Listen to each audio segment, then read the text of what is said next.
Assalamualaikum. Waalaikumsalam warahmatullahi taala wabarakatuh. Cik Amir sihat eh? Alhamdulillah. Sihat, Puan Roha? Alhamdulillah sihat. Ya, Alhamdulillah kita dah sampai ke bab 18. Hidayah hak Hmm. Allah. Jadi insya-Allah Puan, untuk tak buang masa, mukadimah. Okay. Kenapa Puan Okay. masukkan bab ini dalam buku ASK? Bismillah Puan. Okay. Bismillahirrahmanirrahim. Alhamdulillahirabbil alamin. Terima kasih Cik Amir dan juga penonton yang ada bersama kita ya. Okey, kenapa tajuk hidayah milik Allah ni saya masukkan? Masya-Allah. Hidayah tu perkara yang besar yang Cik Amir. Kalau kita lihat hidayah itu apa? Hidayah tu bahasa Arab, bahasa Melayunya petunjuk. Jadi nak dapat petunjuk ni ada sesuatu yang perlu kita buat lah. Dan Masya Allah, hidayah itulah tanda Allah sayang kita. Dan kita sebagai orang Islam, umat Islam sepatutnya bersyukur. Sebab apa? Sebab kita telah dilahirkan di dalam agama Islam ataupun kita berada di dalam agama Islam dan umat Nabi Muhammad sallallahu alaihi wasallam. Berapa ramai ialah umat di luar sana yang hidup tanpa hidayah, masya-Allah. Dan satu lagi yang lebih tingginya, kita juga bersyukur jika kita mendapat hidayah itu iman. Kan? Iman tu lebih tinggilah dan akhirnya takwa. Dan sebab itulah kalau kita lihat kat sini, hidayah itu milik Allah tetapi kita kena usahalah untuk mendapat hidayah tersebut. Masya Allah, hidayah tanda Allah sayang kita. Okey Puan. Jadi dalam bab 18 ni, macam biasa Puan Roha cerita situasi dalam pembelajaran bersama student. Jadi Ya. Puan cakap tajuk hidayah itu hadiah daripada Allah. Apa yang dikongsikan dalam buku ni Puan? Bismillah. Okey, saya biasa dengan pelajar lah. Okey, pelajar remaja ni dia ada satu sikap yang Cik Amir. Dia satu sikap dia kadang dia nak tunjuk dirinya hebat. Menunjuk dirinya sesuatu yang tak ada pada orang lain. Dan di sinilah kita nampak kedegilan lah. Kedegilan mereka macam melawan arahan kita dalam dengan cara yang senyap. Maksudnya sebab biasanya kalau dululah bersemuka kan, sekarang online tak nampak sangat pelajar. Kalau bersemuka dulu kelas pertama tu saya dah bagi amaran ataupun memberi panduan lah pemakaian kepada pelajar, terutamanya pelajar perempuan. Antaranya pemakaian. Dan Alhamdulillah lah dalam minggu pertama, minggu kedua mereka ikut. Dan minggu seterusnya berlakulah sedikit demi sedikit pelajar yang kita nampak agak degil lah. Iaitu berpakaian tidak menutup aurat dengan sempurna. Jadi contohnya baju ketat, seluar ketat dan sebagainya. Okey, jadi di situ saya perhatikan ada seorang pelajar lah yang agak ialah Allah kurniakan kepadanya badan yang cantik, muka yang elok dan sebagainya. Dan nampak dia tu macam berpakaian agak sendat lah. Dan bila sesi ujian amali solat, saya tanyalah dia, biasa saya tanya soalan sama lah, awak solat cukup tak? Dia kata tak cukup, Masya Allah. Jadi di situ saya dapat buat kesimpulan kenapa dia tak ikut arahan saya. Sebab apa? Sebab arahan Allah pun dia tak ikut, apatah lagi arahan manusia, Masya Allah. Jadi yang saya sedih sangat, di akhir semester kan kelas dah tak ada, jadi kita tak jumpa. Saya tak sempat lah dengan pelajar ini di luar kampus. Dan Masya Allah, pakaiannya memang ketat dan tidak bertudung. Di situ saya fikirlah betul lah hidayah itu milik Allah, bukan milik saya. Jadi di situlah saya macam terasa memang sedih, tapi saya serahkan kepada Allah Ta'ala. Rasulullah sendiri kan, Pak saudara yang dia sayang pun tak dapat, yang baginda sayang pun tak dapat hidayah Allah. Hmm. Jadi Macam tu. berkaitan dengan hidayah milik Allah ni lah. Jadi kita cerita pasal kita sebagai hamba, umat Islam lah kan. Hmm. Sebenarnya kita ada dua kerja lah. Satu kita beribadat. Yang kedua sebagai khalifah. Khalifah tu yang sebenarnya orang cakap mengajak orang buat baik, berdakwah ni sebenarnya memang kerja bukan ustaz-ustazah je. Jadi benda ni yang orang terlepas pandang. Dia cakap, aku bukan ustaz. Ini kerja Ustaz Rohamiah. Betul. Ini kerja Ustazah Rohamiah. Kerja-kerja orang alim lah. Yang Ya, kita ni orang Masya Islam Allah. biasa-biasa cakap tak payah buat ni. Jadi sebenarnya itu silap faham bagi saya yang terbesar lah yang ada dalam masyarakat. Jadi boleh Puan kongsikan tak Mm-mm. kita berkenaan perkara ni? Okey, terima kasih Encik Amir. Betul lah Encik Amir kata tadi, kita manusia diutuskan untuk dua lah, kita panggil dua tugas yang utama iaitu ibadah dan khalifah. Ibadah tu saya tak cerita lah, iaitu khalifah. Khalifah ni adalah pemimpin dan antara tugas khalifah pemimpin ni adalah berdakwah. Okey, ramai orang di luar sana lah yang tak faham konsep dakwah. Bagi mereka dakwah tu kena bercakap depan orang ramai, kena ceramah, kena buat itu, buat ini. Tidak. Dakwah tu kita boleh buat apa saja asalkan kita sampaikan kebaikan.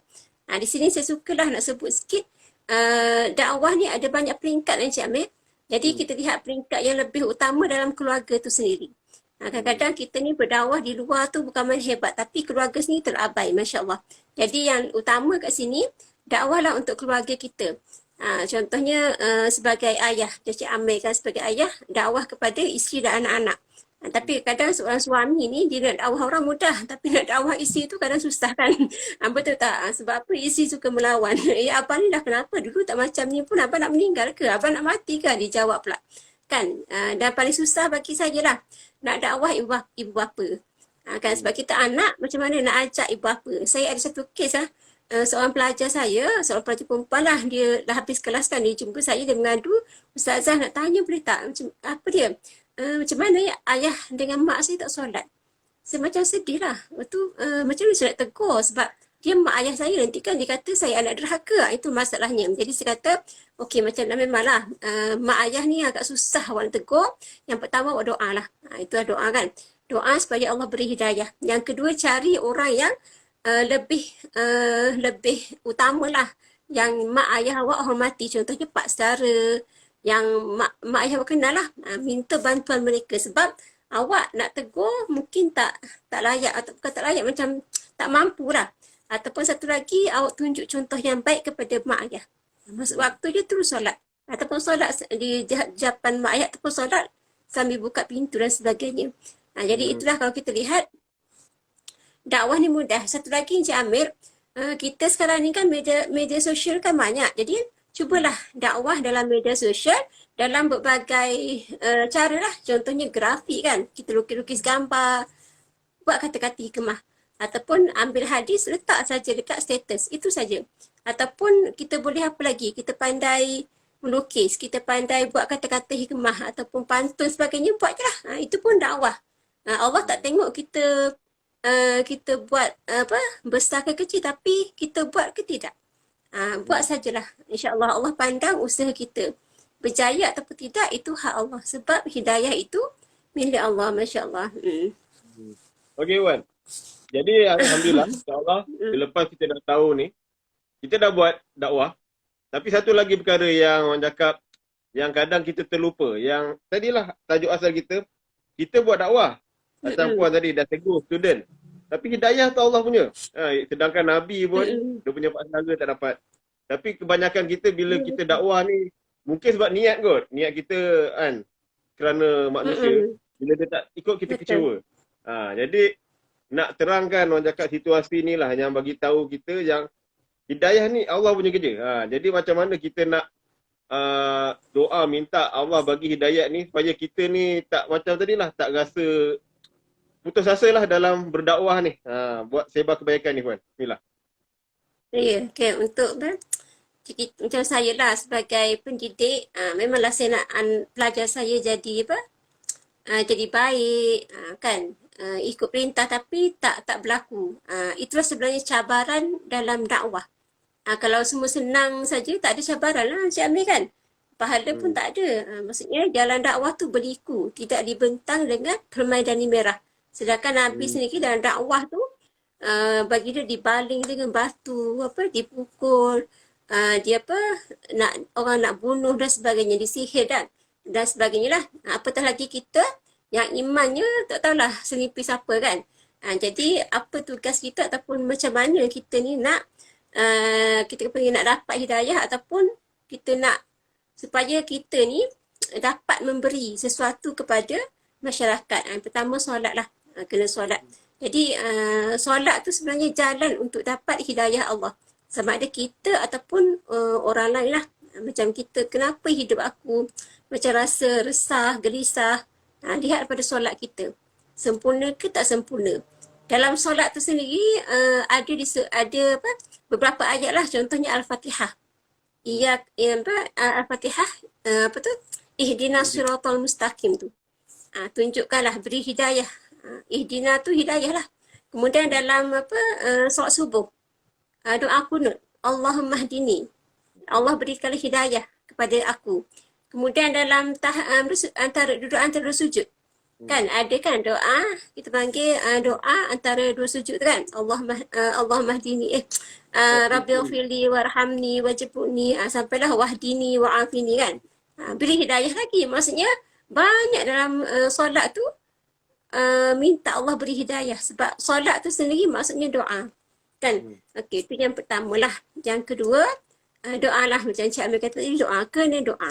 Sebab Allah Ta'ala dah berfirman, Udu'uni astajib lakum. Doalah kepada aku akan beri.